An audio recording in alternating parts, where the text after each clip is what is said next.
Yeah, I have 22 years of IT experience, and out of that, all 22 are in integration. So back from the TIPCO days, and for the last 8 years, I'm into MuleSoft, and XTVI is a MuleSoft Premier partner. Um, um, you know, for the last 8 years too. Okay, with a short intro, I'll just get started. So, okay, so we are covering today Anypoint Runtime Fabric on Kubernetes. You might have,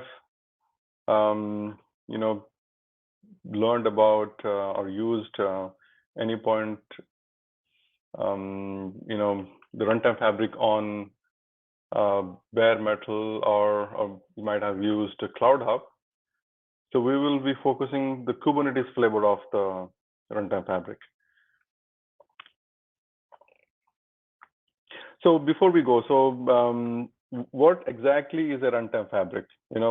You might have used, assume that all of you might have used Cloud Hub, right? And the need of Cloud Hub came because people wanted few things. One is where you do not want to manage the infrastructure. That's you want MuleSoft to handle all your infrastructures. That says the servers, the runtime, the management of that runtime, upgrading that Mule versions, and you want to focus on what you really are good at, which is your applications, right? The business logic and the applications and all that. Leaving that management part or the infrastructure part to MuleSoft, basically, right? And then that's all about Cloud Hub. Then but there are certain customers, right, or certain people like you who where the need is to they want to get the cloud-like features. One of the other features about Cloud Hub is you want application isolation, right? So when you move from a traditional Anypoint platform on your data center, right? Your Mule runtime on your data center, right?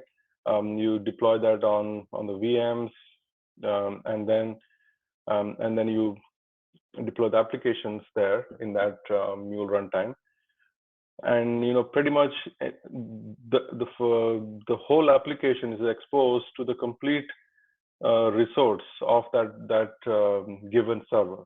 So that means if the application wants to use up all the resourcing or the resourcing power offered by the environment, it can just expand itself into that CPU, or it can choke your memory, or it can use up all your CPU, because it's a free hand for that applications to basically use as it needs. That's typically in your Anypoint deployment on a data center, right? Your application has the full leverage or full independence to use as much as resource it needs. So that may be, that may put a strain on the computing platform, right? And then if one application bloats, it may choke other applications. So that's where the need of an application isolation came into force, right? You want to restrict that application to use X amount of memory, CPU, and all, and then leave the remaining precisely to the other application. So you want to slice it down. You want to put a fence around that application, and that's where the need of application isolation came, and that's what is being offered by Cloud Hub. So two things. One is the application isolation, and broadly application isolation. The second thing is you don't want to be in the business of managing the infrastructure, and that's what the promise of Cloud Hub. And now you want to do the same thing, because now see many of you are already in a digital modernization journey, right? Some are starting, some are pretty mature. So it's in different stages of that transformation journey, right? So and you also want a Cloud Hub like feature, because if you're migrating from an on-prem to a cloud, to cloud, any of the public cloud, and for some reason and you want to be in that cloud, public cloud. Let's say your organization has moved to Azure pretty much, or in the process of moving to Azure or AWS or Google Cloud, which is a shift right now happening across. And you want all your integration. See, think of this way: like Mule is an integration layer, right? It's a connecting tissue, right? I mean, it's just the data. It manages all your data flow between your core systems. MuleSoft, any application you deploy on a MuleSoft may or may not be a core application which powers your organization, right? It may be a connecting framework for all your core systems. Let's say your CRM is Salesforce, your financial or HR from Workday. You have, so all this cloud, with the evolution of all these cloud platforms or cloud core platforms, right? So there is a need to integrate them. And while your application, I would say your application development is happening on Azure, and let's say you are consuming more and more of that public cloud services, you cannot have Mule just sitting alone on your data center, right? Where everyone has moved pretty much. So basically everyone has, boarded the bus of cloud, and Mule doesn't want to be left alone, right? Hey, Mani, sorry to interrupt you. So are you sharing your screen? Because we see the one with, before we begin, please mute your microphone. Yeah. That's the one. Yeah. Okay. Just wanted to make sure. Yeah. Thank you. So we all know, I just talked about the Anypoint Runtime Fabric. So, with all this, so you scale your applications, and you get an automated application failover because it's always an active. So you get that. And, all the promise of Cloud basically. In same thing, you get that from Runtime Fabric. But only difference between a Cloud Hub and a Runtime Fabric is that you manage, in this case, in Runtime Fabric, you own the infrastructure. You are responsible for the infrastructure where you deploy that Runtime Fabric. That's the major difference. So Runtime Fabric comes in two features, basically. Two flavors. So the left-hand side, or the option one, is the Runtime Fabric on a VM or bare metal. So, and one more thing I would like to explain. I was explaining that. So let's say your whole application stack, right? Your enterprise application portfolio is moving to a public cloud. So MuleSoft doesn't want to be the guy which is left behind, right? So Mule also has to be, because Mule has to connect basically. You move your CRM to Salesforce, or I was talking about ServiceNow or Zendesk or Workday, with all this application moving to the cloud.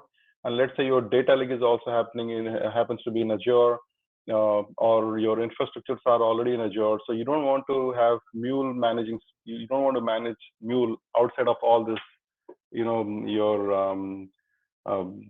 your application stack or your infrastructure stack, right?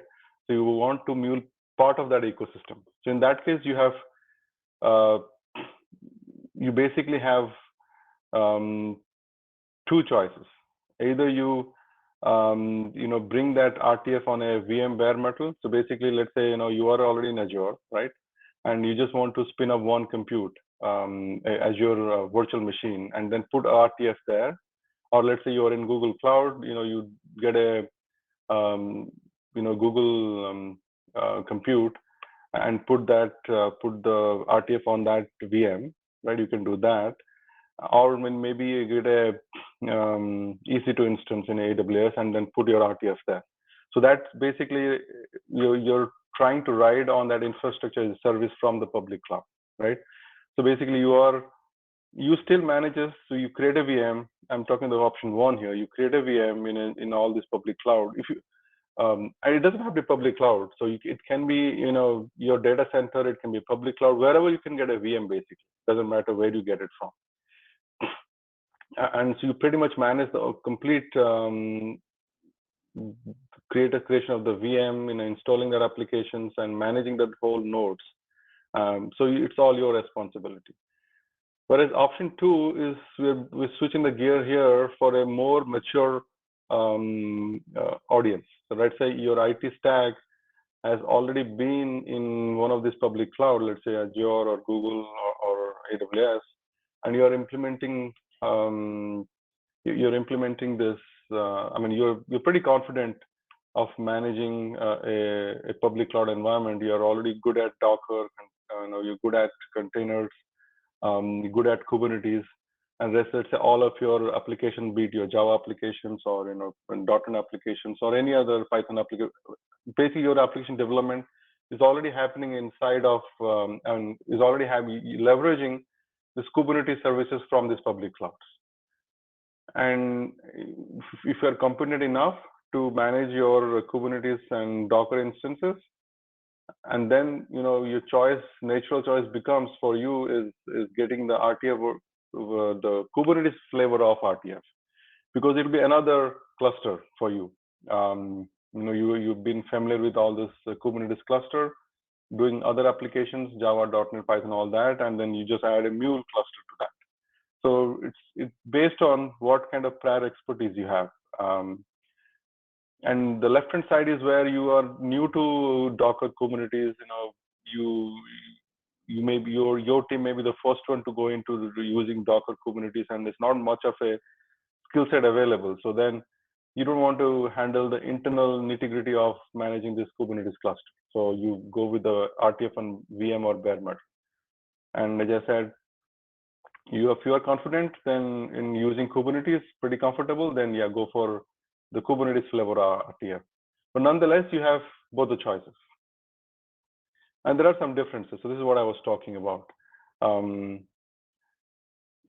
And in general,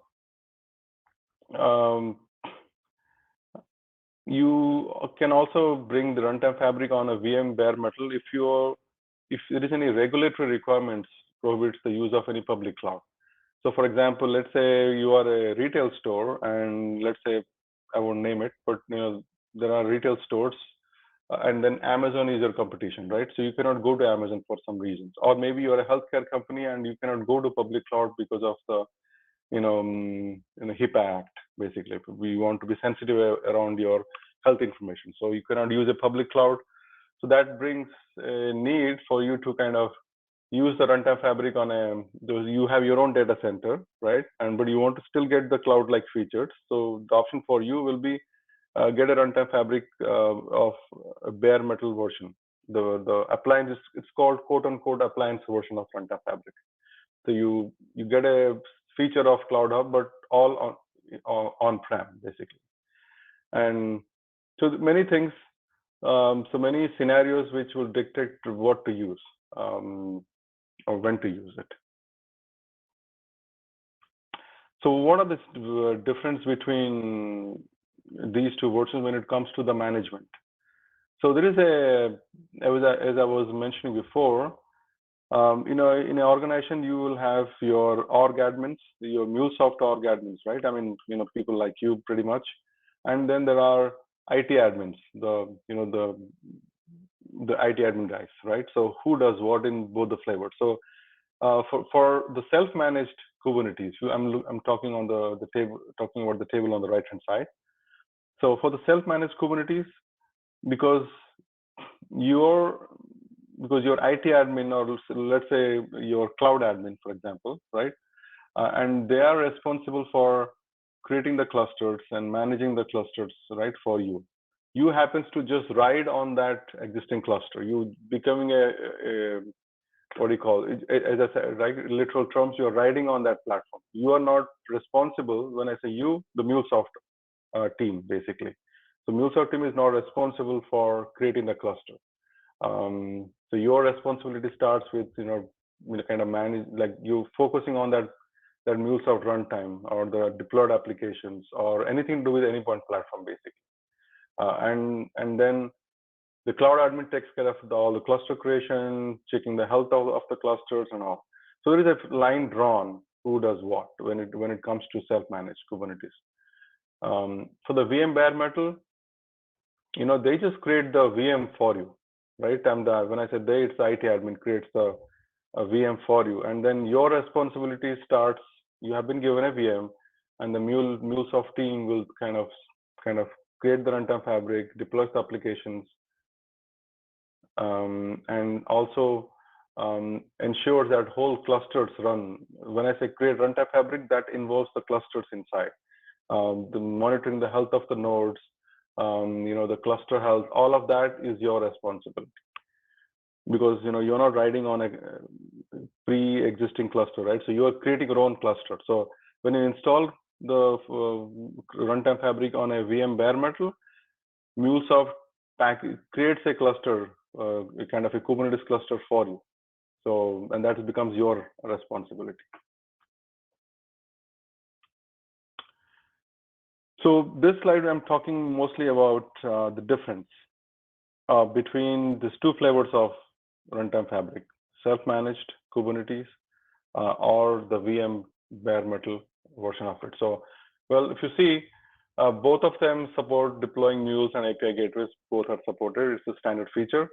And for the Kubernetes and Docker, because it's a self-managed Kubernetes, you are using AKS, EKS, and GKE clusters. So you're not bringing, you are not, you don't have to, it's not included, because when I say not included, it's not included part of your installation package. Whereas your runtime fabric, it's wrapping inside. If you install a runtime fabric on a VM bare metal, Mule packages a Kubernetes cluster, the Kubernetes flavor basically, which is the Gravity VM, which is packaged inside of, that's a Kubernetes flavor which has been packaged inside that installer. And then once you install it, creates a Kubernetes cluster for you. So that's included. And both support installing on any Linux distribution. Yes, both are supported, but again, the VM bare metal, you have a limited choice where you have support for RH, Red Hat Linux, and CentOS only. And one of the main feature or difference between these two are node auto scaling. So remember, like, it's a feature. When we talk about node auto scaling, let's say, a Kubernetes cluster, right, which you do it in Azure, and we will see how when we do that.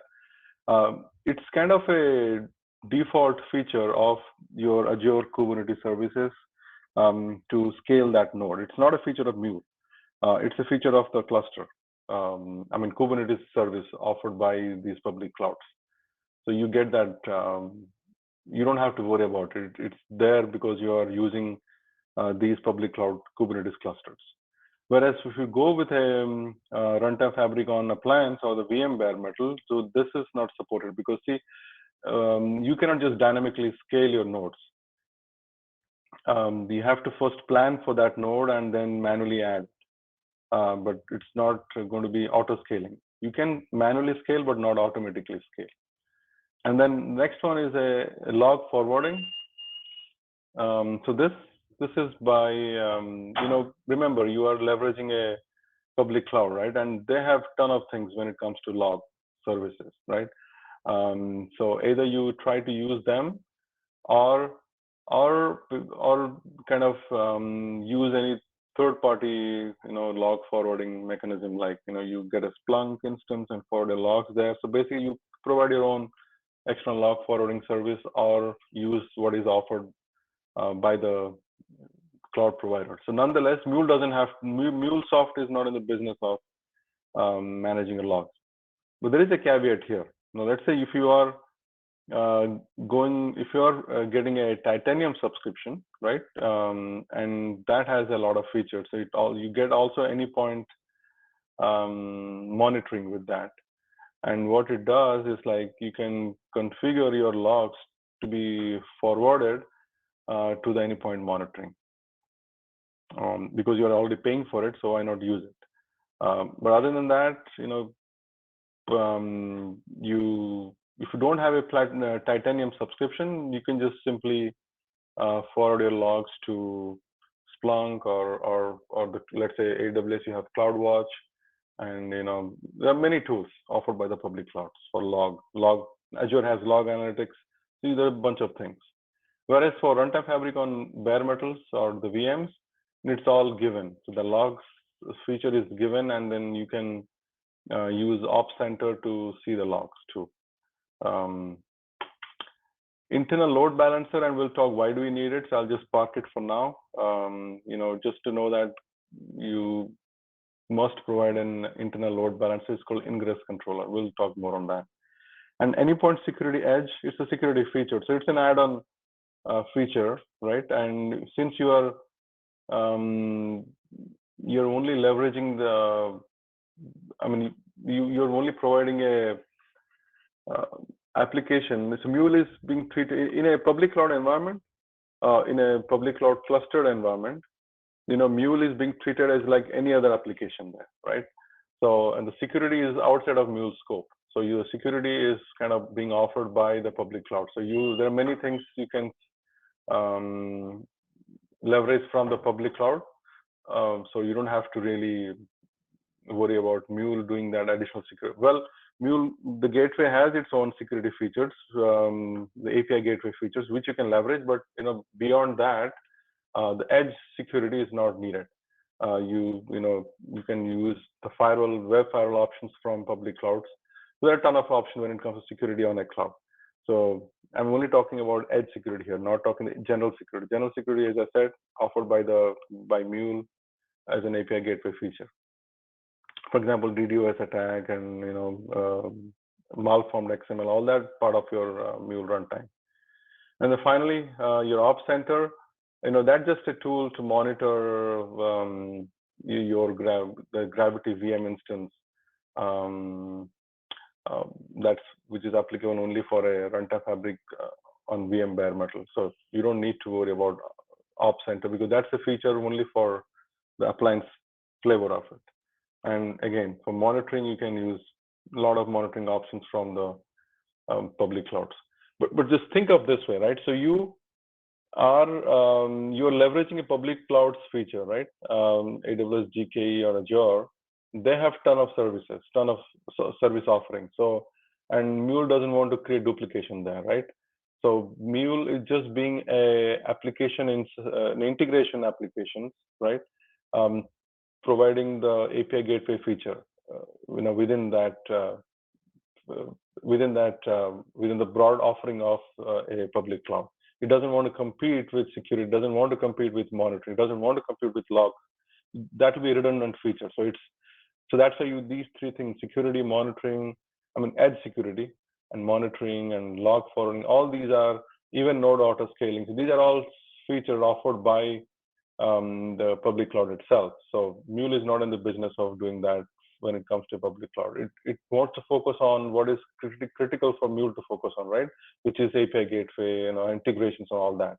And that's what it's focusing on.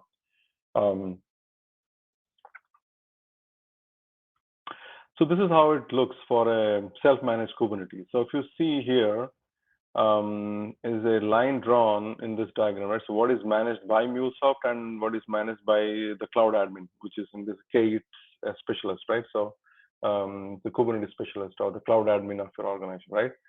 So on the bottom part, you see this EKS, AKS, GK, that's a Kubernetes cluster, right? So, and the nodes, 3 nodes, right?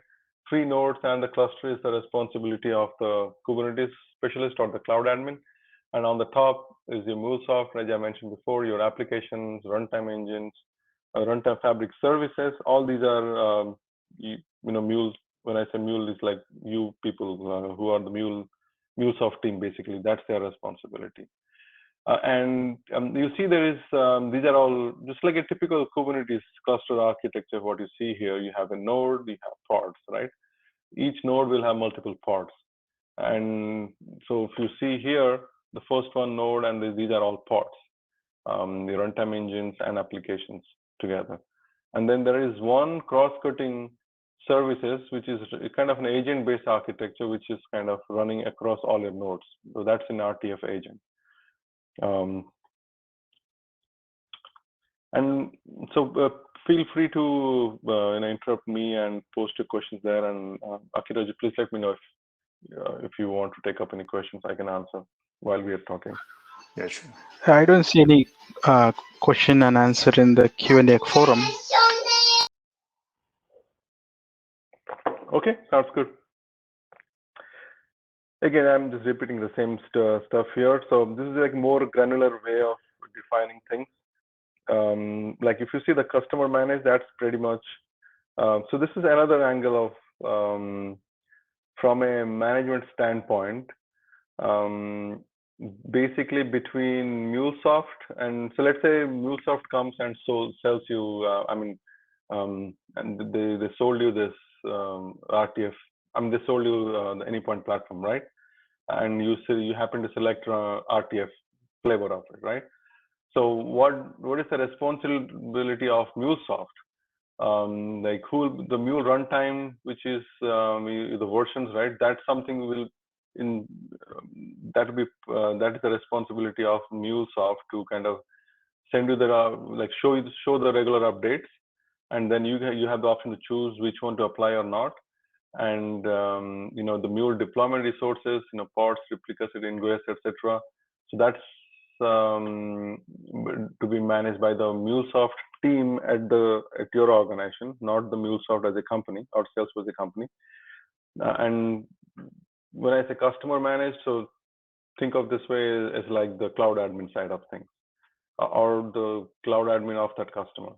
But again, just think of this way: is this diagram as a MuleSoft team versus a cloud admin team who manages what? Okay, so I briefly talked about ingress controller. So let me see if I have that diagram. Yeah. So this is what we are focusing today. There's a lot here. So what you see on the right-hand side, we'll start from the left. So you have the client apps. This is the demo we're going to do today. So there's a client apps, and in this case, it's my Windows terminal. From where I'll be testing the applications, and then just ignore this load balancer for a while, because that's when we enter the public cloud. That is there by default. And then on the right hand side is your Kubernetes cluster, Azure Kubernetes services, AKS, right? And in a Kubernetes cluster, you have nodes, right? And there is also an ingress controller in that cluster. So this is like so the ingress controller is like a internal gateway you can think of, which is not exactly like an API gateway, but again, a internal gateway for traffic routing, internal gateway for security. So it has some kind of overlapping functions with the Mule API gateway, but again, think of this as like a trimmed down version of an API gateway. What it does is basically traffic routing and a bit of security, not extensive, but it does a bit of security. So that's like an internal load balancer you can think of, which has a limited security and limited traffic routing features. So we need that because anytime a request comes to the cluster, right? So it needs to know where to route the request to, right? Because in a cluster, you will be running many of these pods, right? These pods are the these are all MuleSoft applications, right? So it has to know where to route the traffic, right? So that's where ingress controller helps to get in the internal traffic, do any kind of security, and then route the traffic to the respective pods. So that's what we will be doing. And so this is something, if you remember, I was showing before. This is the responsibility of the cloud admin team. Like this. If you see this diagram, it's the bottom section. It's the ingress controller. That's the responsibility of the cloud admin team. So you need to coordinate with them, get that ingress controller. But for the demo purpose, I'm doing that pretty much everything what is listed here today. So this is what I was talking about. So we are going to use a custom ingress resource template that is offered by the Kubernetes community. So you have many choices when it comes to an ingress controller. So like either you go with Nginx ingress controller, there are HA proxy, there are, or what I'm using here is a community supported version of ingress controller. Basically, Kubernetes community has a ingress controller template, which we're going to leverage today. And this is a custom ingress resource template. And what it allows us to is it has so the benefit you get out of using a custom ingress resource template is you get the native Kubernetes ingress configuration features plus some additional things, which includes, you can have multiple ingress controller within the same runtime fabric, so which we will see what I mean here. And then you can also have multiple ingress configuration available to choose per application. So it's like a multiple ingress controller per runtime fabric instance, and within that instance you have many applications, right? So you can also do multiple configurations of that ingress per application. So that it's at the two levels. So this is critical to understand, that I can do the ingress controller configurations at the RTF instance level, which I will show, and also along with the application level. So two levels. And again, TLS and HTTPS configuration for security standard, and then URL parameter placeholders. There are some placeholders which we will talk about, and then custom URL naming. So you can pretty much rewrite the URL basically. Let's say your incoming has /apple, and then you want to send your backend peach, right? So you can just change that /apple to /peach when you send to the backend. So that's you kind of messing up with that URL or customizing the URL in a when you go send it to the backend. So how does it work? This ingress resource template. So what you see on the left hand side, which I will show again in a bigger screen, is your template. It's a Kubernetes resource template, right? Just like any other Kubernetes resource template, it starts with an API version. Why don't I show you that? That'll be good. So I have a very basic thing here. So this is an ingress template. It has an API version. A kind is ingress. It has some annotations. It has a class name. It has a namespace RTF. So this name starts with RTF hyphen. So this namespace is RTF. So namespace as in a cluster environment is just like a grouping of logical spaces, right? So if anything is contained inside the, so all of your RTF related resources will be communicating with, will be staying inside this RTF namespace. And this ingress and the agent, the RTF agent identifies and applies all the features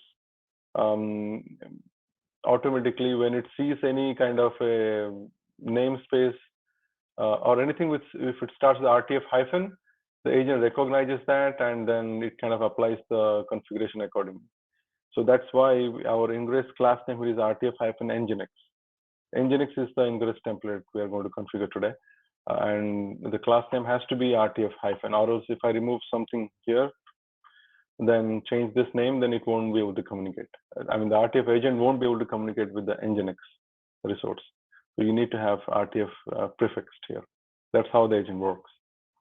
Other things here, this is the placeholder called a path. So, your app name. So that's, if I'm putting a hello world here, and that kind of replaced or substituted by this app name. So this is the template, but internally it kind of, when you'll see it, whatever the app name, that will be your path basically. So it'll be like your IP address, port / hello world. That will be replaced here. Okay, so let's go back to, I mean, we'll talk more as we go. So today's demo consists of these 7 steps. So first thing is we will be creating an AKS cluster for saving time. I have already created. It takes around 15 minutes to create AKS clusters. I have done that for you. And then we'll start from number 2. So installing runtime fabric on AKS cluster, and then configuring that ingress controller. And I will show you why this needs to be in number 3. So and before number 4, which is deploying a Mule application. So I'll talk about that. And then once we deploy a Mule application, because our focus is not on the application, our focus is learning this new flavor of runtime fabric, right? The Kubernetes. So basically, you're bringing a Kubernetes flavor offered by these public clouds, AKS, EKS, GKE, right? So we'll be deploying a Mule application, and then we'll be securing the traffic. And the diagram I was showing you, you see all this log box here, that's your security. So we are going to secure the traffic from between the client apps to the ingress controller. That's the front end of the traffic. And then the back end of the traffic is between ingress controller and the Mule part. And that we're securing the traffic. So and again, for demo purpose, I'm just using a basic security mechanism here, which is like HTTPS/TLS. And then we'll just do an uninstall cleanup. Any question before I head into the demo? Any question again? Why do we need RTF, Cloud Hub? Any? I have some question, but I'll ask at the end of the session because I would like to know the challenges with this RTF, especially in the managed Kubernetes service. Sure. Okay.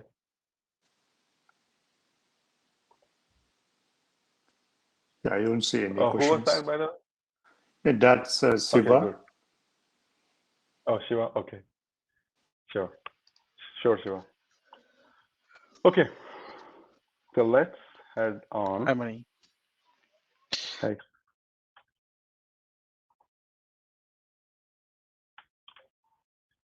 Okay, so let's head into the demo part. And I'll explain more as and when we do the demo. So the first thing, as I mentioned here, to create a AKS cluster, right? So for that, you have many ways of creating a cluster. So I know you can simply create well, before that, you need 3 things. You need 3 things as a requisite or a prerequisite before you start getting into this installation more. So you need Anypoint Platform. You already have your Anypoint account. If you don't, then sign up for a free trial account. And then you need a Azure CLI, and that's your command line tool for anything Azure. So, and there's a link. You can just Google Azure CLI, and it'll show there. Did you get a trial license for installing the RTF? Because we tried, we did not get the trial license to play with this RTF. It should be. RTF. Yeah, your trial should be able to, because the trial is not limited to RTF, or it's just in general Anypoint Platform where you get a. Okay.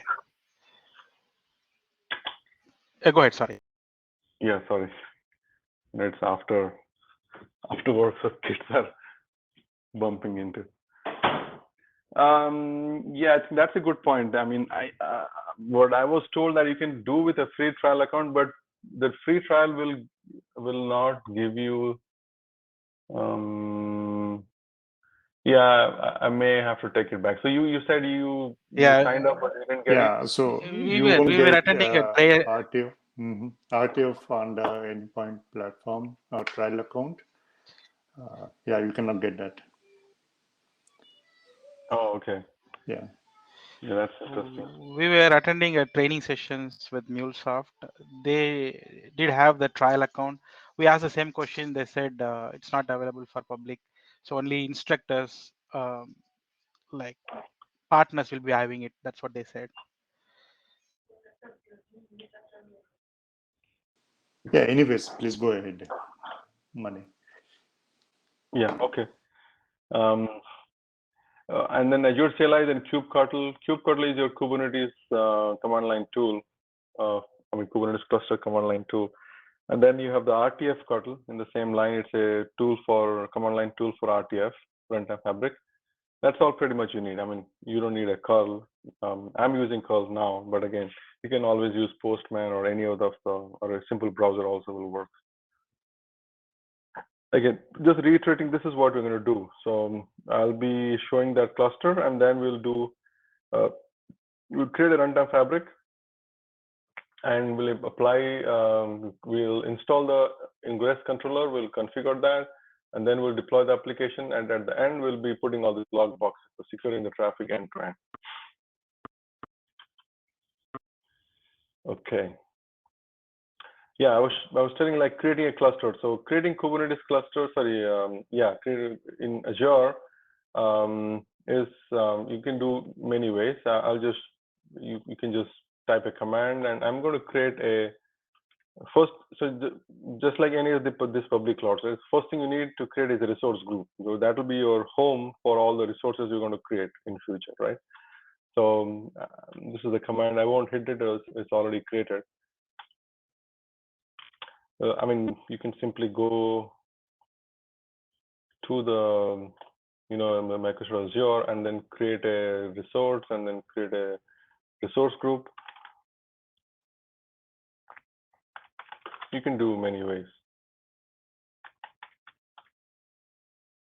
You create a resource group like that, or just simply use a command, your option. And then what I'm creating is a cluster, right? So, and creating a resource, and then this is the Kubernetes service right here. So you're creating a Kubernetes service here. And again, if you see here, so this is what I have created before, RG MuleSoft RTF demo. And I don't have to, yeah, you can put all this information here. But one thing I would like to show you is this Kubernetes version.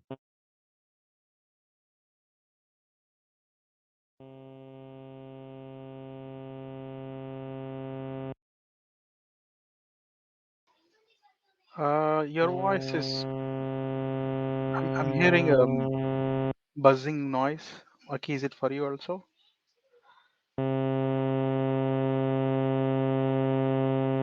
Yeah.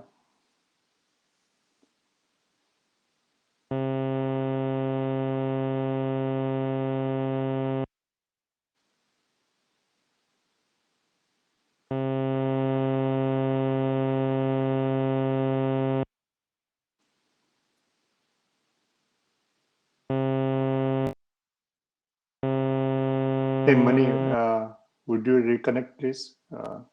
We're hearing some noise, but we're not able to hear what you're speaking.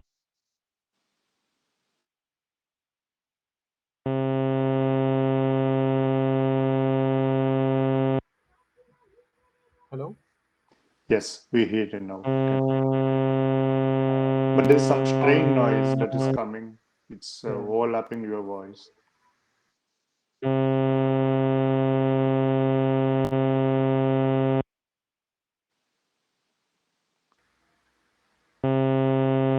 Mani, can you reconnect? Just try to reconnect. I think the problem is in your line.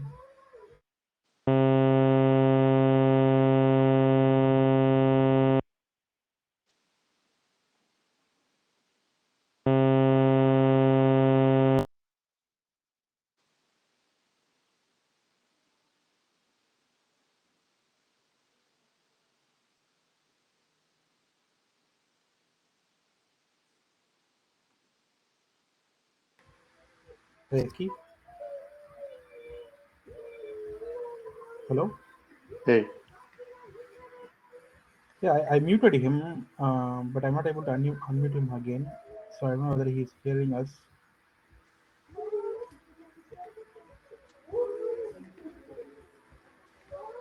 I think it's his audio.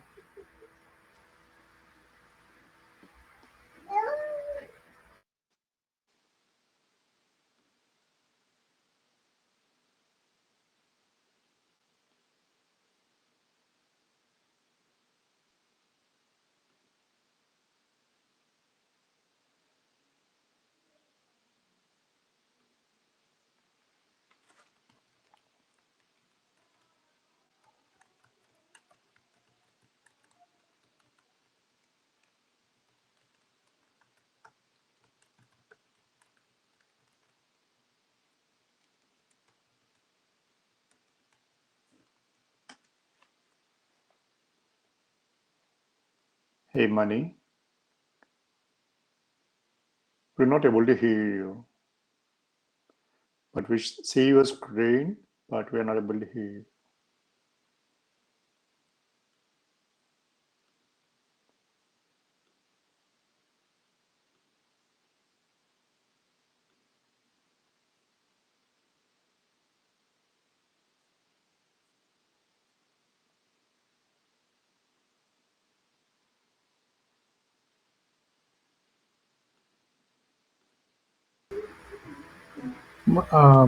Aki, can you try to?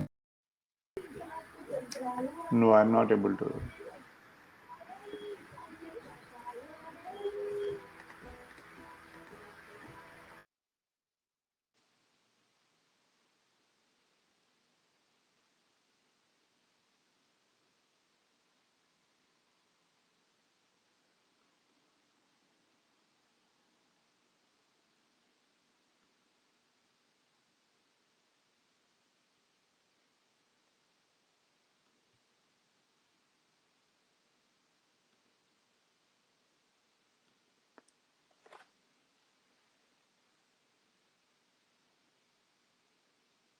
Hey, Money.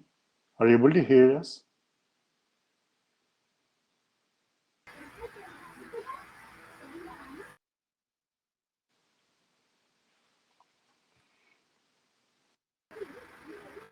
Can you unmute yourself?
Hey, Mani, are you able to hear us now?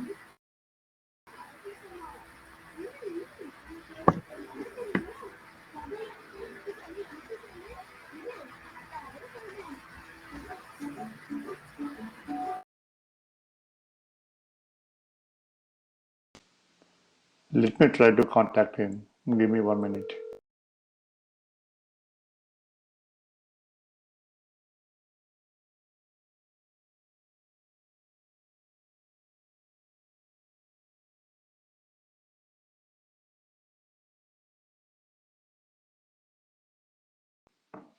Hey guys, sorry about that. I asked Money to reconnect, so he'll be doing it in a minute.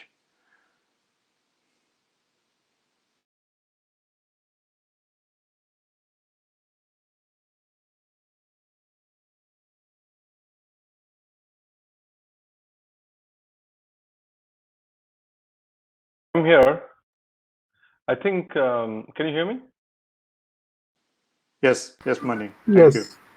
I think it was my host mode was off and presenter mode was on. I think the moment it goes to presenter mode, I lose the audio, I guess. Oh, okay. I was hear you, but I could not speak. I mean, I was Okay. speaking, but you could not hear. So Thank you very like, much for keep me in a host. reconnecting. Yeah. Please go ahead. I don't know where I was talking. I don't know where I was when you could not hear me. So you were sharing the command for creating a resource group, and Oh, also that's you went to long back. Azure Okay. portal and you shown us how to create a resource group from Azure portal. And after that, we lost you. Oh, I think, okay. So you lost me for quite a while. Okay. Okay. Yeah, so I'm showing you, this is the Kubernetes. Can you see my screen? Yes, we do. Okay, so here is the Kubernetes cluster I've already created. So what I was, if you see here, remember I was talking about node autoscaling. Mm-hmm. So you have one node pool, and in that node pool there are two nodes. So that command I was showing you, which creates two nodes, right? Node count 2. You can do your sizing exercise and just select the number of nodes you need, and also given what kind of licensing you have on the subscription side.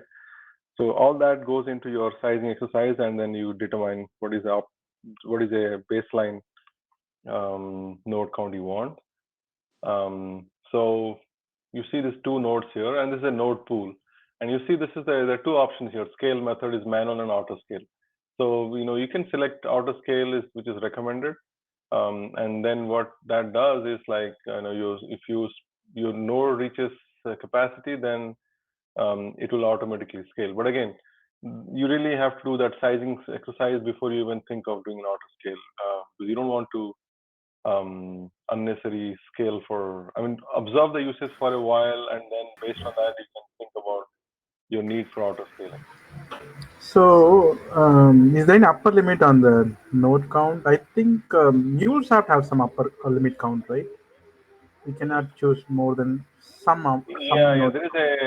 you're right. Yeah, there is a limitation on RTF. There's a document for runtime fabric limitation. It's a whole bunch of things, but you'll never hit that threshold. So let me show you. There's a number. There's a documentation around the limitations. Yeah, this one. Yeah, this lists all number of worker nodes, 16. Control node is 5, and all that. I'm looking at the bare metal. Okay, this one. Yep. So if you see here, 30. Yeah, 30. Yeah, you're right. Yeah, 30. Yeah. 30 is the maximum. Right? Yeah, this lists all the limitations what you have. So yeah, review this page before you start that installation. Or else, this you can do 1000. Yeah, that is unrealistic. That's okay. Yeah. Okay. So you have your node set and your cluster ready to run. So what I'm going to do that next is create the runtime fabric. So I was showing here, like these 3-4 options you have, right? The top 3 are the public cloud options on a self-managed Kubernetes, AKS, GKE, and EKS. And the last one is the VM bare metal I was talking about, VM or bare metal, right? So also called as appliance in short. So we'll be doing today the Azure Kubernetes service. Yeah, I just clicked OK before even reading it. So that was a critical. So what it was talking about is, in case of any issue, then who to blame, basically, or who does what kind of support? Because in an organization, right? So in a Kubernetes, let's say you have your cloud team, and then there's cloud admin, and then is a ton of application running, and Mule happens to be one of the applications, not the cluster, right? So there should be a clear separation of line between, if a cluster goes down, who is responsible, and if your application goes down, who is responsible, right? So you need to have that defined in the beginning. Or also you should have the right mixture, good monitoring or at least the monitoring tools to pinpoint if this is an issue from an application which is causing the whole cluster to fail, or is it an issue from the cluster, like various issues from cluster. So a good monitoring tool will help you to pinpoint and troubleshoot quicker and assign to the right team to fix that issue. Okay, so here is the when you create the RTF, it gives you a activation code here, and it says ready for activation, right? So, and this is your, so you copy that activation code, and let's head back to our command prompt. And the first thing we will do is to validate, basically. So we use the rtf_cutl command and basically do validate. So what this does is basically it ensures. And one more thing before I tell you, right? So when you download all these prerequisite tools like which is Azure CLI, kubeconfig, kubectl, and the rtf_cutl, that is when you install.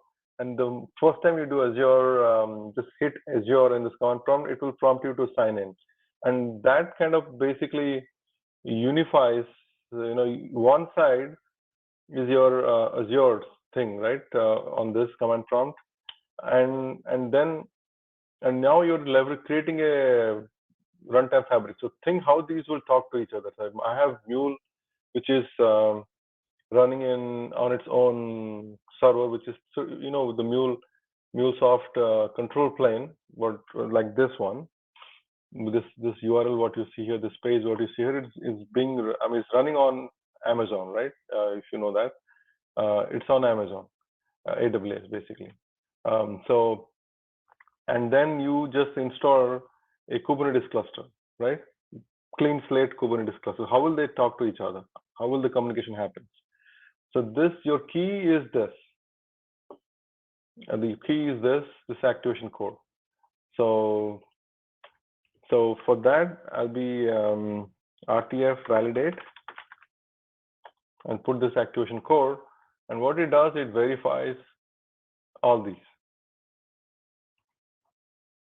And ignore things, the last two. But again, it's verifying, checking against the cluster, basically. Make sure that the Kubernetes environment, the Kubernetes cluster is running. All the required components are existing. Your services are available. And most importantly, see this endpoint connectivity here? Endpoint worker cloud helm -prod s3.amazon.aws.com, right? This is, you may be surprising, like I didn't install on Amazon, then why is it showing me Amazon AWS here? Because this is the control plane of Mule. So they're pretty much your rtf_cutl, this tool is ensuring that the connectivity between your Kubernetes cluster running on Azure is present between Azure and AWS. You see all these AWS URLs here, right? That's your control plane of Mule. Okay, so this validation is, and you see a tick mark on towards the end, that means it's all good. So you're good for install, basically. So rtf_ctl install, and then you do that with the same activation code.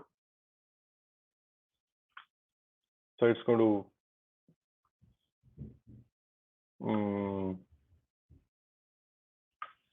install in that Kubernetes cluster. And then one more thing you'll see here, a lot of things happening. And the most important thing here is the namespace. And look at what it's doing. I remember I was showing that ingress template, and I was telling that the namespace has to be RTF, because that's the home of all the RTF related services. And not the application, but the RTF related services. And I will show you what I mean by that. So this namespace is RTF, and it's installing all the services of RTF. And there's a token up here, and it has been deployed to RTF namespace, and then it's saying waiting for the runtime fabric to become ready. And look at all these three things in the bracket. So these are the RTF services. You have an agent, you have a cluster IP services, you have a resource cache. 3 things. And let's go back to our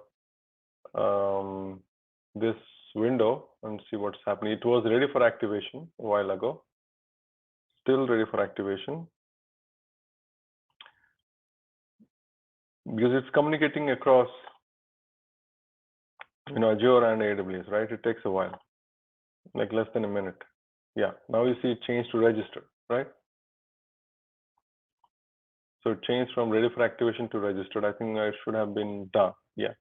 Now it's saying Runtime Fabric is ready. So it took what, 67 seconds, a minute roughly. So it's ready. So first step is done. So now it's so easy to install a Runtime Fabric. Doesn't take barely a few minutes, right? And let's check. Let's just verify our RTF Kuttle, the cluster status basically.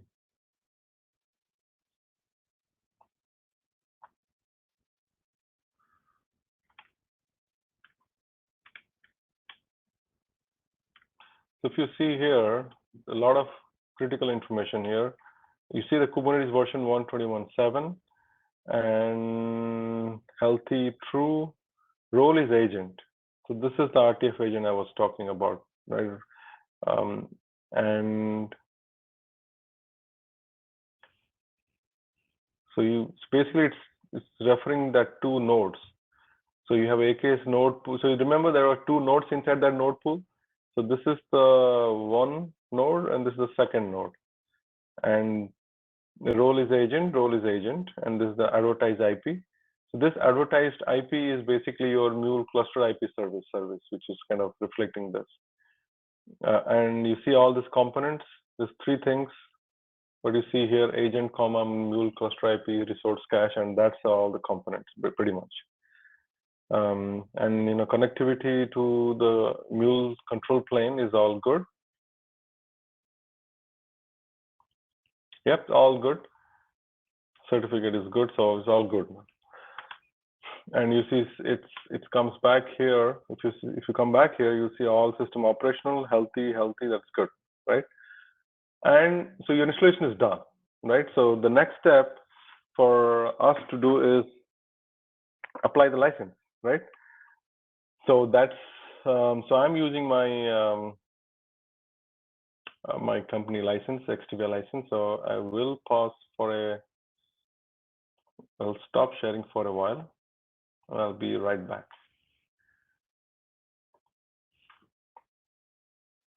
So the command to install the license is just when you get a license, right? So let's say you have a license. Typical license files are license.lic. So that's your regular license. So you just don't apply the license.lic file. You need to base 64 encode. So open up a Unix shell and then type base64-w0 and then license.lic. So that will convert, that will encode basically into a base 64. And that's what you need to apply.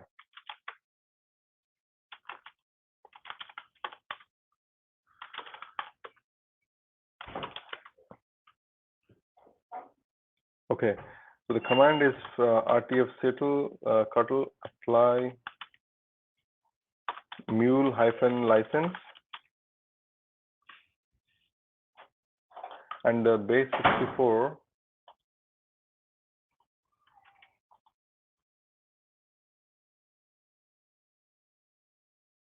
okay, I have applied. Let me share back.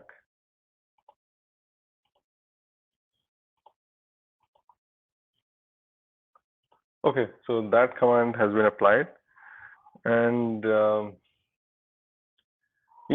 many things you can do. Like if you have a license and there's a URL for verifying your license, so you can just it's called Cloud Hub license MuleSoft.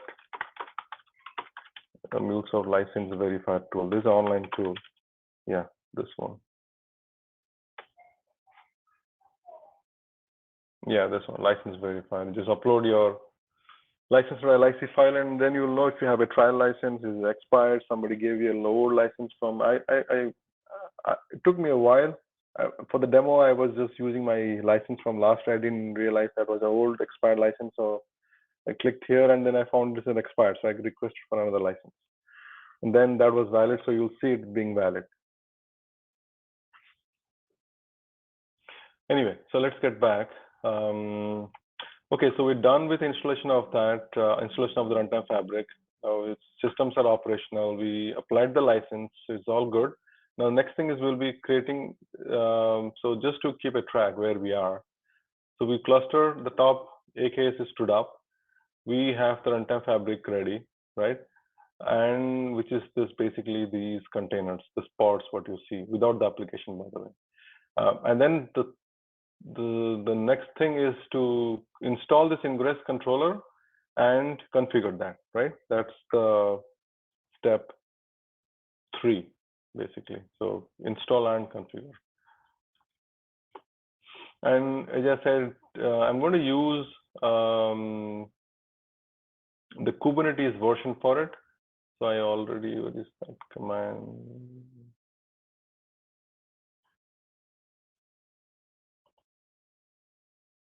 Yeah, this one. So this, in Kubernetes world, all you have to do is get a, deployment YAML file or YAML file and just apply that, right? So kubectl, I'll just paste it, type. So if you see here, kubectl apply -f, that's it, right? And then the remaining are the URL of that deployment YAML. And this deployment YAML, this is how it looks. Deployment YAML, yeah, this one. So what it does, if you see here, this is this is pretty much deploying that ingress controller, right? This ingress nginx, and I'm getting it from app.kubernetes.io pretty much. So that's the Kubernetes community, and this is a long one. This is your installation file basically. So let's do that. Yep, it's installed, not configured. So now next thing is we'll be configuring that. So what I mean by configuring is we need to define, and we need to apply the template. So this is the deployment template, deploy.yaml, right? Deploying that ingress controller. And then this is the configuration template. And this is pretty straightforward. So the kind is an ingress, right? So we're applying this ingress templates. The kind is ingress. And it has some annotations. So these annotations are specific to this custom ingress. This is a custom. These are the bottom. These 2 lines up here are well, this is one line. So this is these are custom annotations for that ingress template. And the name, just the name here, and namespace is RTF, as I was mentioning before. It has to be RTF namespace, or else this RTF agent, right, which is running across the nodes, won't be able to communicate with this. So these 2 are, remember that these 2 are different things we're talking here. This is not a Mule component. This is an ingress template, right? This is N1. We're taking here nginx, which is different than this Mule RTF. Totally 2 different things, right? So, how will the agent communicate with the ingress controller is by once it sees something with an RTF hyphen, then it starts communicating with it. And host, I've given here rtf.example.com, or you can just put your own, let's say Geico you guys are from, let's say just put your rtf.geico.com or whatever custom name host you want to mention here, and then make sure that your network team is aware and they do that. If it's an external facing URL you want to expose an API, then this has to be managed in your DNS and has to be translated. So I'm just using a non-standard rtf.example.com, and this is where your path of, we'll come back to this path annotation. So, okay, so, okay, one thing you'll note, and if you come back to this runtime fabric right here, so it's active now, and look at all this. You have health details, looks all okay, and I'm going to associate this RTF with a a developer environment. So I'm adding to this dev. I mean, even though technically you can just select all, but that's not the best practice, right? You don't want to combine these RTF across environments. Okay, so see, look at this.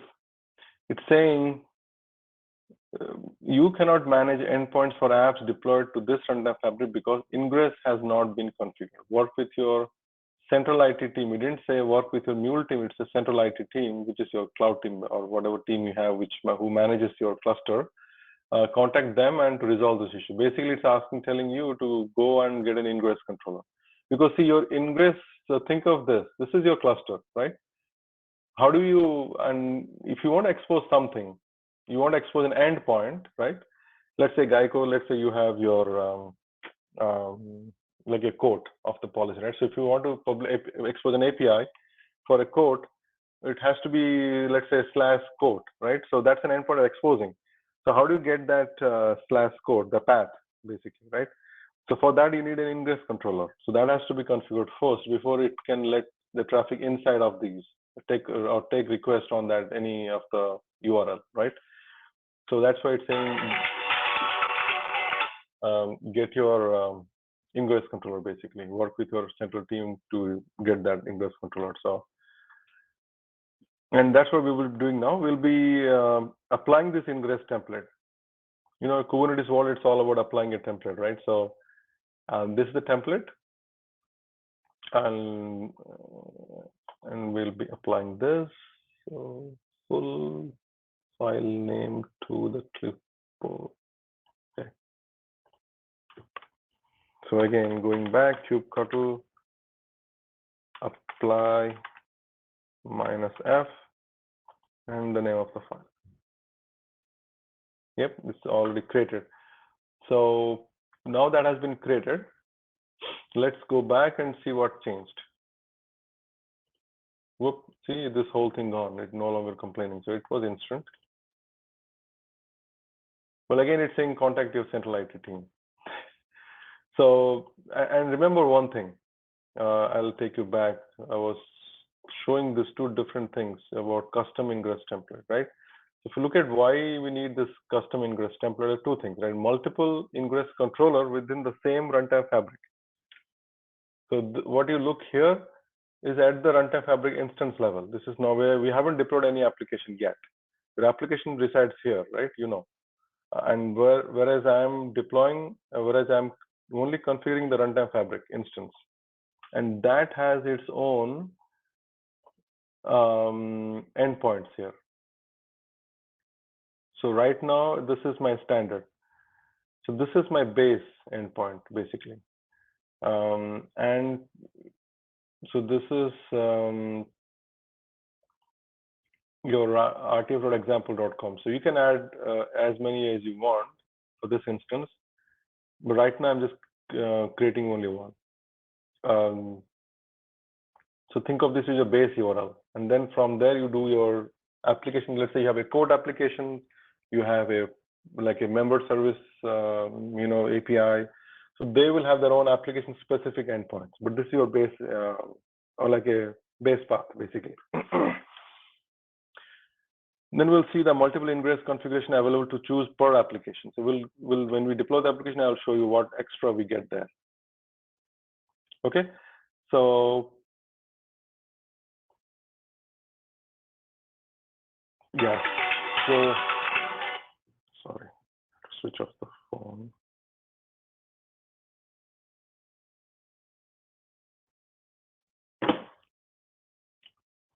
Okay, so we're done with that. So we install an ingress controller. So I mean, just to let you know that you see, I mean, it's so simple. Installation barely a minute or two. You know, I know you have to do a sizing before, but again, installation is pretty easy. You know, installing and configuring a template is pretty quick. So it's the whole thing about installation is pretty quick. Installation and configuration, right? So it's very easy for you to get started, and maybe just a couple of hours, and you'll be all set.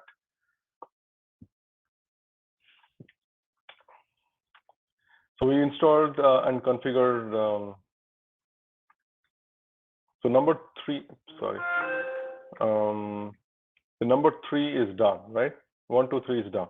So now we'll deploy a Mule application, and so deploying a Mule application, I'll be just because our focus is not on the application development or application nitty-gritty here. We're just getting a basic hello world application, and so for that we'll just go to deploy application here, and let me call that hello world hyphen, what's the date today? 05/12/2022.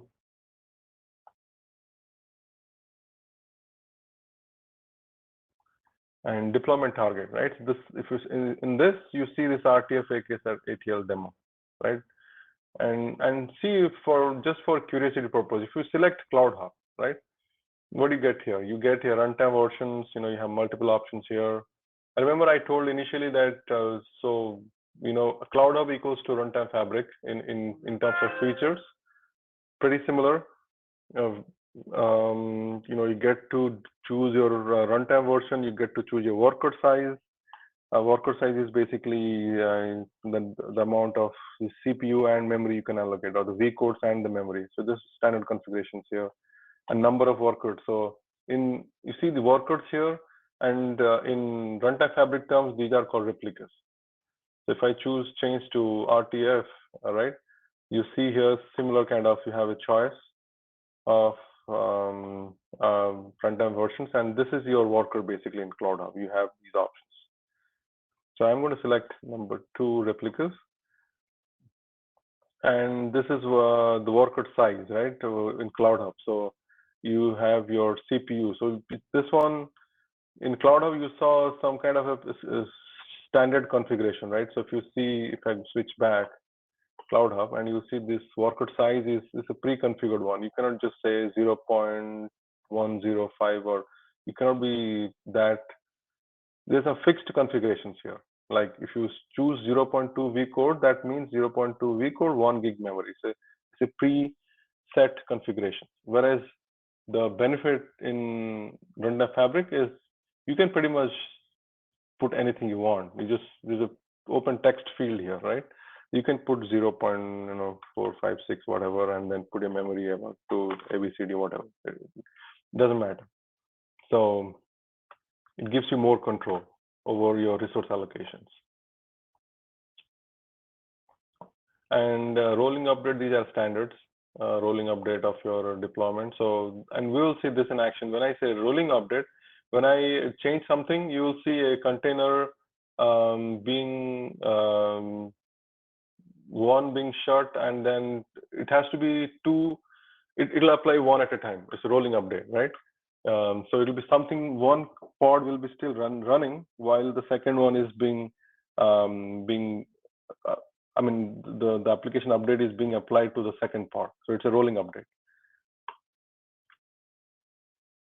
Okay, so we're good now. So you saw the difference between a Cloud Hub and a Runtime Fabric, and now let's go back to the application-specific ingress.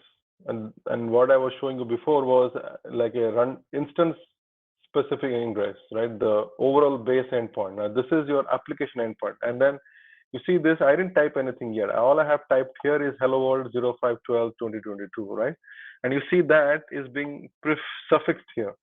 And this is due to the, the magic of this ingress template. You see here, I was telling, I will come back to this later. So if you see this path, it says a /app name. This is a placeholder, quote unquote. So this path, so whatever the app name, in this case, I gave hello world 05/12/2022, that's the app name, gets suffixed into the path. So that's why you see it here. Well, you can customize that. I mean, it doesn't have to be. But if you see here, yeah, I just leave it as it is. And then remember, I was telling you that the features of a custom ingress template is you get to add multiple. Yeah, this the third point, second point basically. Multiple ingress configuration available to choose per application. So now we are at the application level, right? So you can add an endpoint. So let's say you deploy an API in the real world. What happens, right? You deploy an, let's say, member service, for example. or member API you're exposing, right? You do a get member, you do a create member, you do a update member, you do a delete member, all that endpoints, right? So your URL will be, rtf.example or rtf.geico.com/APIs or slash, member. That's your base, and then starts your extra endpoints. You change all these endpoints here. One for, let's say this has everything, right? So you put, member is being one. I mean, you can pretty much design however you want to have these additional endpoints being configured here. So all you need to know that you have an option to choose your endpoints or add endpoints in your application specific ingress. It's complaining here because both are the same. Or just change it here, something. Right, so if you see here, it's putting in one and then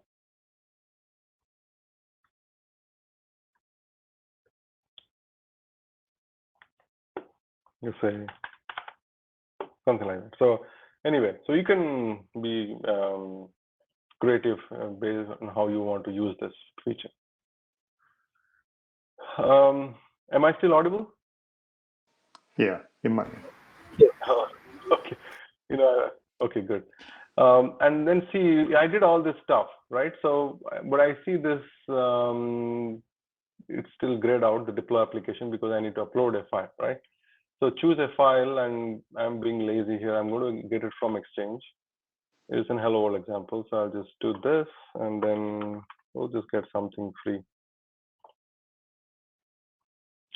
Okay, so I selected an hello world from Exchange. And that's it. I think that's all pretty much. We leave all this stuff empty.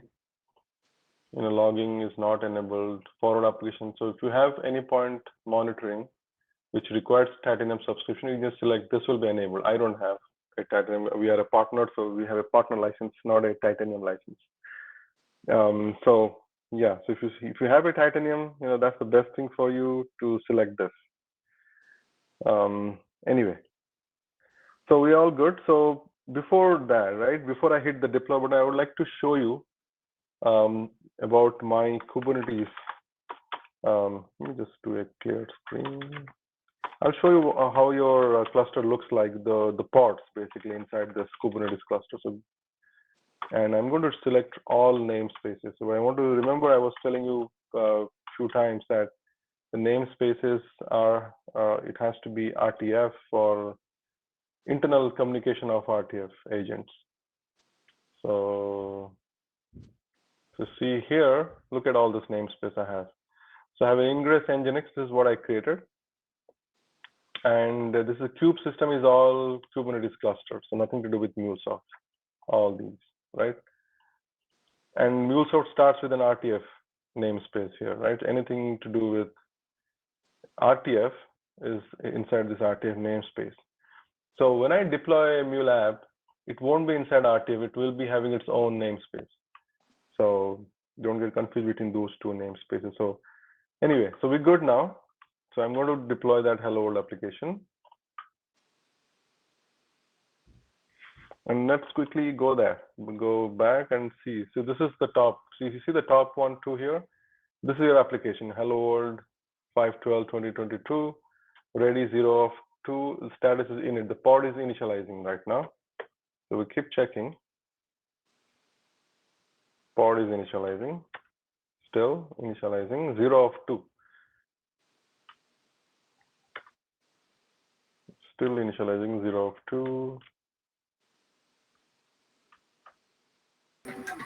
And the namespace here corresponds to the application's UUID, right? I mean, environment's UUID, right? I mean, dev environment might be having some UUID. That's what getting. That's a good point. I mean, I yeah. never thought about it. Yeah, it is. Let me. Okay. Let's see. Go to runtime. Sorry, what is that? Access management. Go to. It should be in URL, right? Otherwise. Or you can go to business groups. Business groups. Yeah, that's your. This is my. environments, dev. Yeah.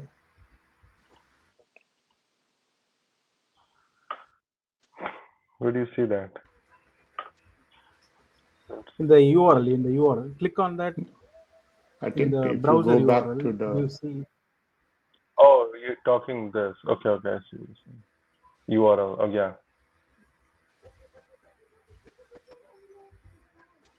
Yeah, click on that. This Yeah, one, right? yeah. Do you see that, or you're having a different dev environment? 4, 5. What is it? Yeah, I think that's it. Yeah, Yep, yeah. 40, yeah, that's the one. 45. Yeah. Yeah, that's the one. So it's based on the environment. Yeah. Yeah, thank you. Yeah, I learned a new thing today. No problem. We have some open ticket with them to change that name.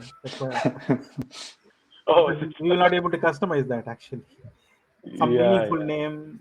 If you are Yeah, trying it's to like give for something, namespace, right? You're not able to do right. that. There is some open idea is there in the idea portal. In the idea portal? Oh, okay. Yeah. Yeah, that's a good idea. Yeah, I mean, what an idea, Sergi. Okay. So yeah, now it sees 2 are running. So your 2 applications are running 2 by 2. It's like and where do I see? Okay, let's go back and runtime manager. So the application is running. Now we'll be doing is we'll be testing this application. So for that, I will be going to, we'll do a curl on that.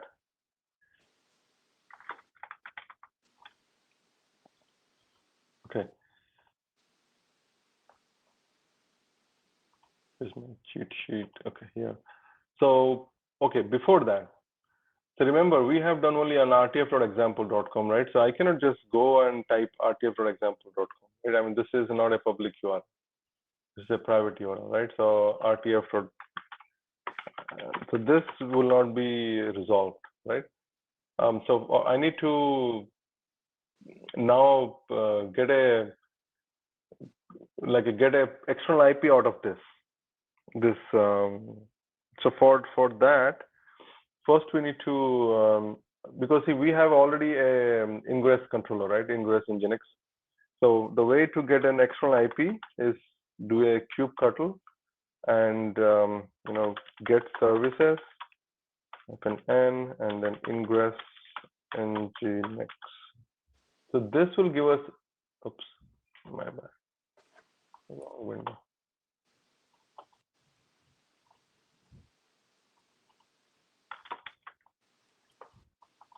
Okay, so if we do this, kubectl get services -n ingress Nginx, this will give us an external IP, and you see this is what I was talking about. 20.121 253.174. So what I need, oh yeah, it hasn't changed since a long time. Still giving me the same. Yep. So now let's test this out.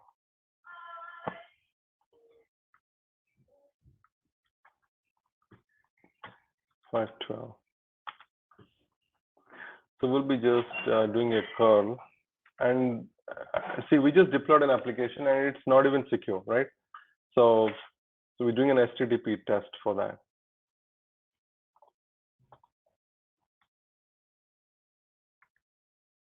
Yeah, we got a response here, hello world. So it's working. So see what is happening now. This is my, if I go back to this demo, and so all I did is hitting from this client apps is basically my terminal, and then I'm hitting to Azure Kubernetes services. It's going through this hops, and it's hitting this ingress controller, and then behind that is my pod. The whole traffic is not secure. It's just all basic HTTP. Both the front side of things between my terminal to the ingress controller, and from ingress to the pod is also not secure. So all non-secure. So we will be securing this application now. So just a quick time check. Are we running over time, right? Yes, I mean, I believe it's okay if we can, wrap it up in next 5-10 minutes. Oh yeah, sure. So I'll be quick. So now we need to secure the traffic, putting all these locks between the client to the ingress controller, and let's do that first, and then we'll be doing ingress controller to the POM. So for that, I'll be skipping some steps of creating security certificates and all.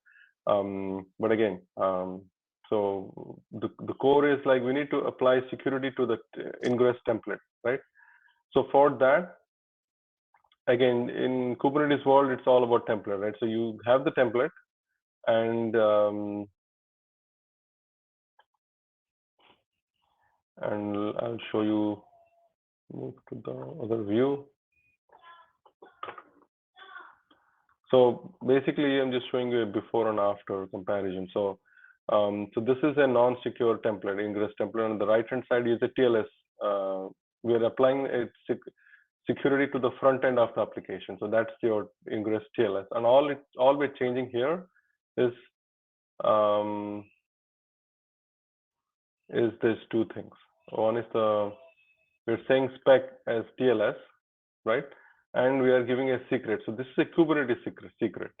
I'm naming it example TLS, and nothing else changes here. And so for that, so we need to create a Kubernetes secret here, right? So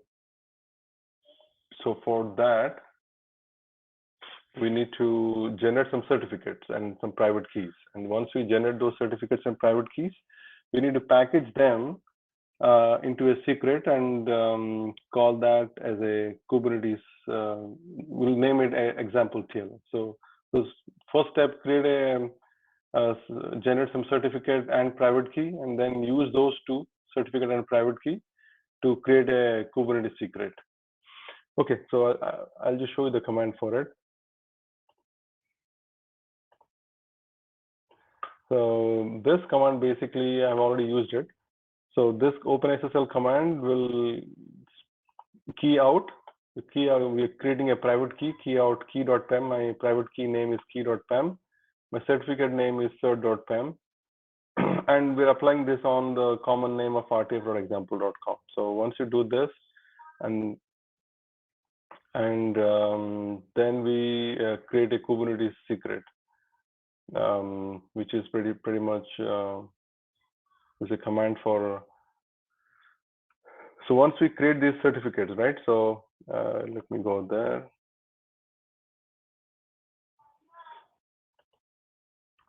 Okay. Yeah, I have my PEM file. Yeah, I have my cert.pem. Yeah, should be okay. Okay. So kubectl. So I'm creating a. Just copy cube. I'll just copy that.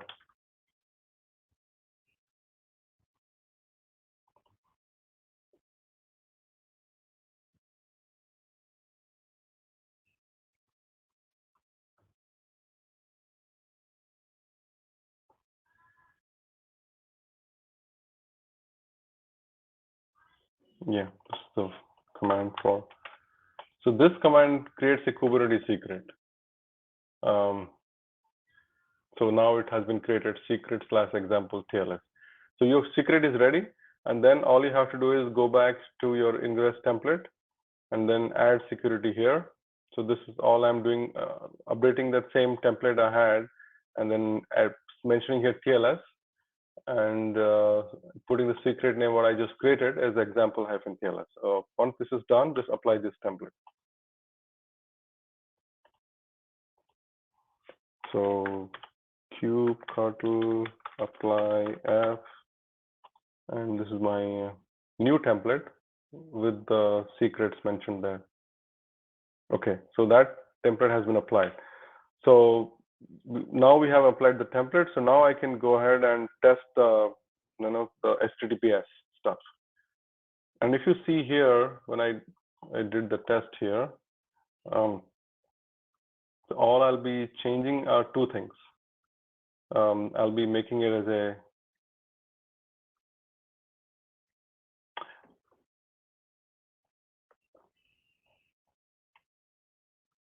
let me just make a minus k, ignoring. Oops, what did I do?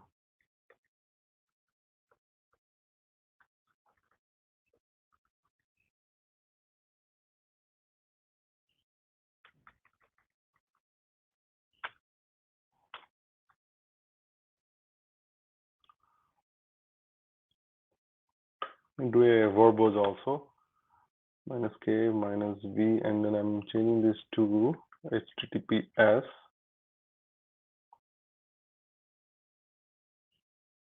and resolving. I need to change this to as because I made it secure, right? So I need to change the port from 80 to 443, and everything else remain the same. Oops.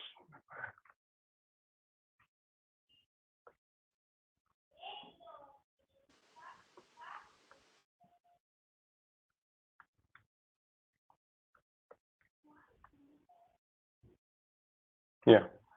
So this is a verbose here, and then you see we got a hello world also. It's saying connection to. So yeah, you still got a response out, but with a TLS now. I used a fake certificate, so it will complain about a self-signed certificate here. Okay, so now this first part is done. I haven't touched the set. See, remember what's happening here. So I haven't touched the application yet. So I'm only making the front end of the traffic secure. So between the client apps, in this case, my terminal, and to the ingress controller. That's what I'm making it secure. So if you want to enable last mile security, that means all the way till the application, right? So you need to secure the traffic between ingress controller and the Mule application. It's not necessary, but if you want to do that, so you need to make it make your application secure. And you guys might have already done many times, how to make how to do HTTPS in your Mule application. So simply just I won't spend much time on that.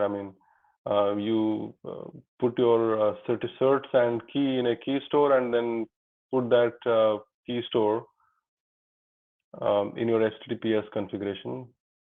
Let me switch my workspace.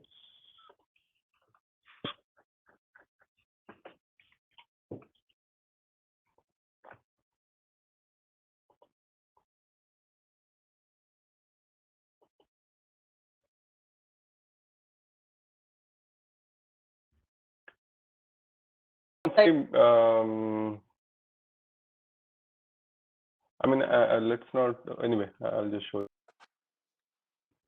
This is a common thing.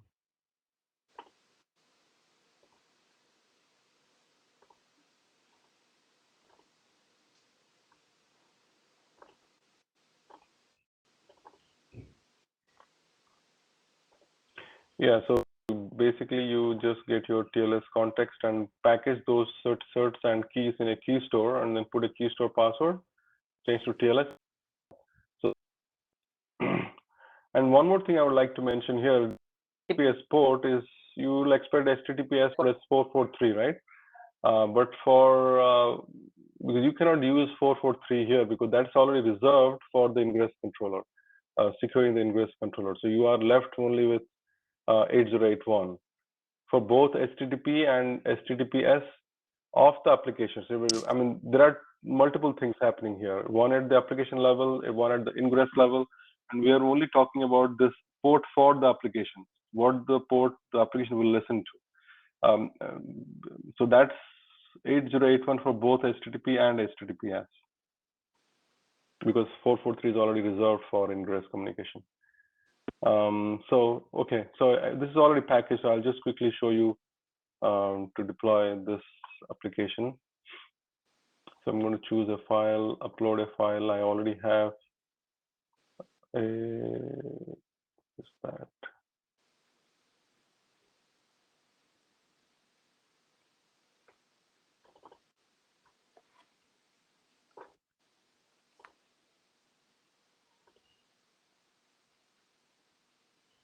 Where did it go? Just export. See, okay, it's inside my hello world.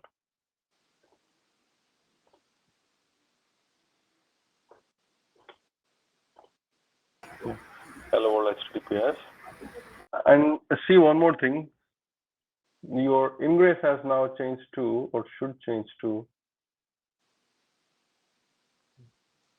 Why is it? We change the app name.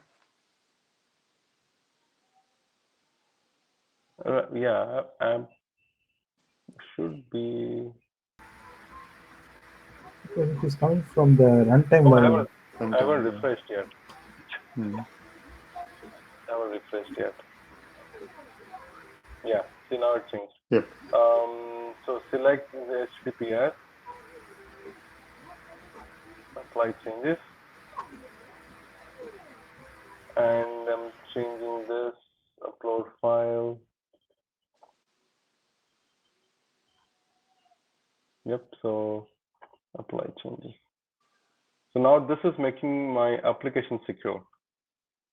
But again, from the command, from the client side, I won't see any difference because this is only making your. Oh, I missed a step. So so far we have applied the ingress template, which is securing the traffic between the client apps to the ingress controller, right? And then what we did is we made the application secure by applying TLS, but we missed one step. So we need to also tell the ingress controller to make the traffic to the backend secure. Use HTTPS. That's when this lock will be in effect. So your application is secure. We just did it. We deployed an application with HTTPS, and now we need to tell the ingress controller to forward the communication to backend only in a HTTPS manner. So for that, it's even simpler. So all you have to do is do the same ingress template. All I'm doing here is adding this HTTPS, and that will make this backend protocol is HTTPS only. So it won't forward traffic on HTTP. So we have this template. Application is getting deployed, and let's change. So two places we're changing that. We're changing at the ingress level. We're changing at the application level. So that will make the both side of the equation secure.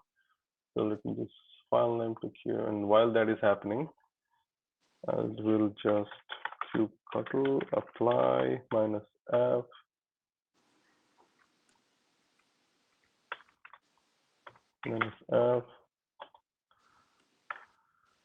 Okay, so now the ingress template has been changed. Okay, so application is no need of this. So let's just verify our Kubernetes pod. Yeah, it's running already. So let's see if it applied the changes. Yeah, so the replicas started, so we're all good. HTTPS. Now I'll just go back and do this because see, from the client side, nothing changed, right? So I'm using the same command. It's the equation or traffic between the ingress and the application, the Mule pod, which became secure. So there's no need to change from how I can call this or invoke this application. But oh, what happened? We got an error. Just good. It'll make us think.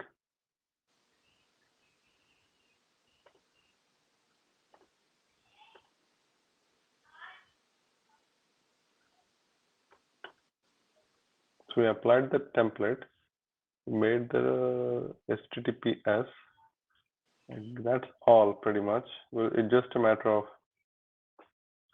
time.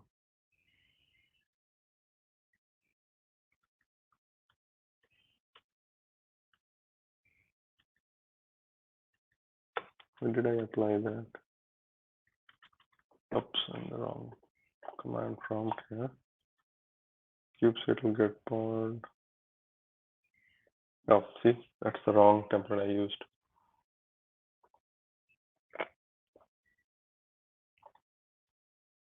File name to the clipboard.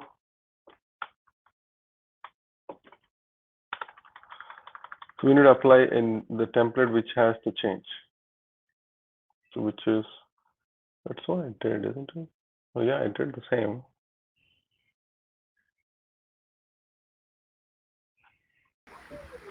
I think that's fine, Nathan. I think we don't need to debug in this session. Maybe we can give 10 minutes for others to ask questions. Yeah, If sure. you have any other topics to discuss other than this. Yeah, I think that's all pretty much. This is the last step of the equation, so I think we should be okay. Yeah, go ahead and ask questions. Yeah. So let me know if you have any questions. We are open for another 10 minutes. So I think there's And then we 6 have quiz people. also, right? Yeah. So do you want to go with the quiz? We will use some tool to declare the winners. I mean, because we have only 6 Yeah, sure. people. Let's go ahead with the question. Yeah. Right. Okay. Okay, guys, ready for the quiz? So here comes the first one.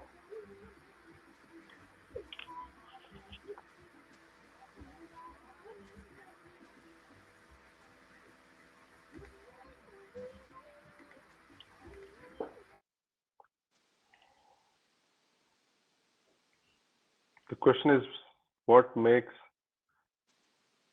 the traffic between the ingress controller and the Hello World application secure? So it's a multiple choice,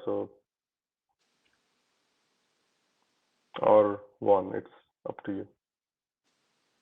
Let's check boxes. So actually, so yeah, 1, 2, 3, 4. Answer all the correct options. I mean, select all the correct options. So let me know, Akiraj, if people have replied. Yeah, 3 people replied, but it's 4 to the options. Okay, let me see what people have replied. Partially correct.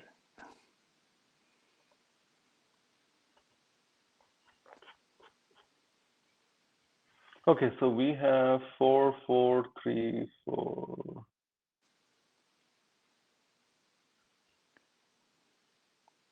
No, I think none of them are. Yeah, it's a partially correct. Right. So here is the thing, what's happening here.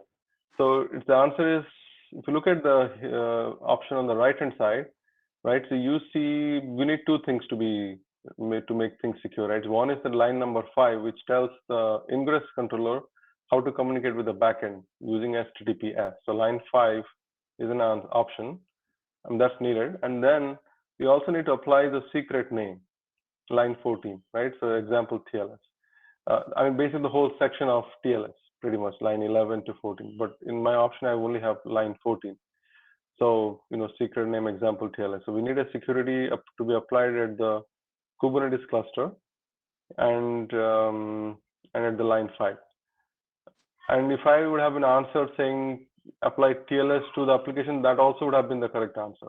I mean, option. So I haven't given that knowingly. So, so it's like option 1 and option 3 is correct from this list. So that's the answer, 1 and 3. Okay. Okay, so moving on to the next question.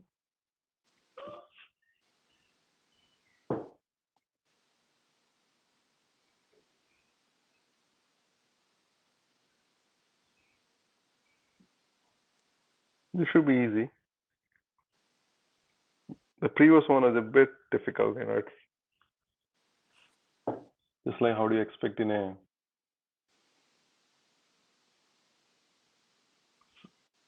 the integration architect exam with a bit complex questions. This is most like a developer question, certified developer. Yeah, so far we got 2 answers, 1 and 4.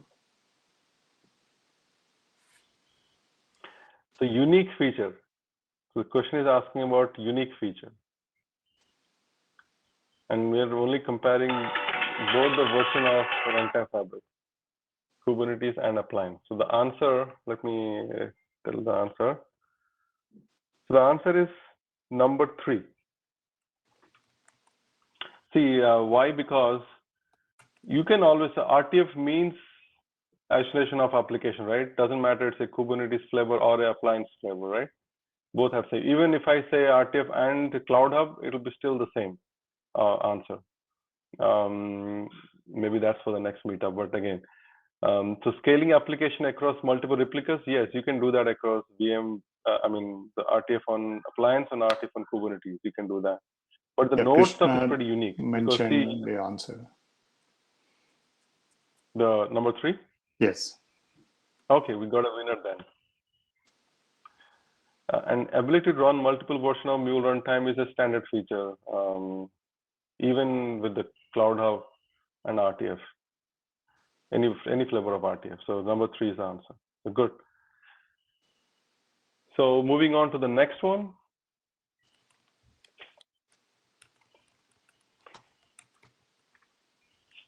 Oops.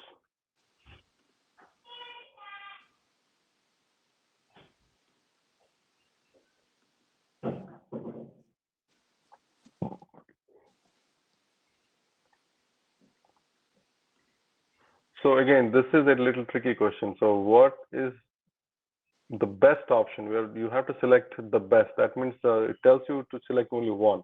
It cannot be 2 best, right?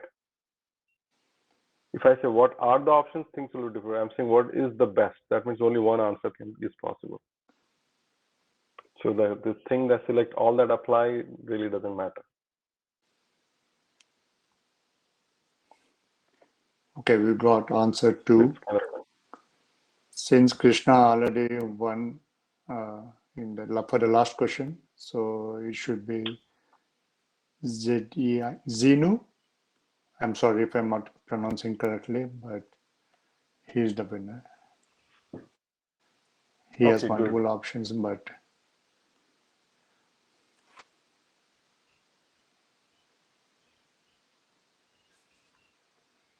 okay. Okay, I think we're good. So with that, we come to an end of the session. Over to you, thanks, Akira. Mani. It's a wonderful session and more detailed. I know there was some hiccups in between, and we could not complete this within the time, but it was very informative. And today, people who are there in the attendance list still. So there is a MuleSoft course on RTF. Since a couple of you guys won the prize, you can use that voucher for attending the session, and you can get more insights into RTF. Thank you, Aki. So we hope we'll have many sessions going forward. And yeah, and the winners, can you please send me the email ID so that I can, forward you the request for the vouchers?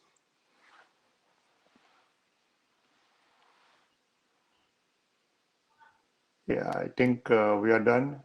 Thank you very much for all your time. As I mentioned earlier, please come up with any suggestions, questions, any direction you would like this meetup to go.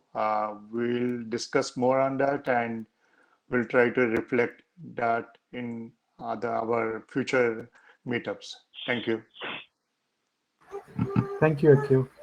Yep, thanks. Thank you, Mani. Thanks, Mani. Thanks, everyone. Bye.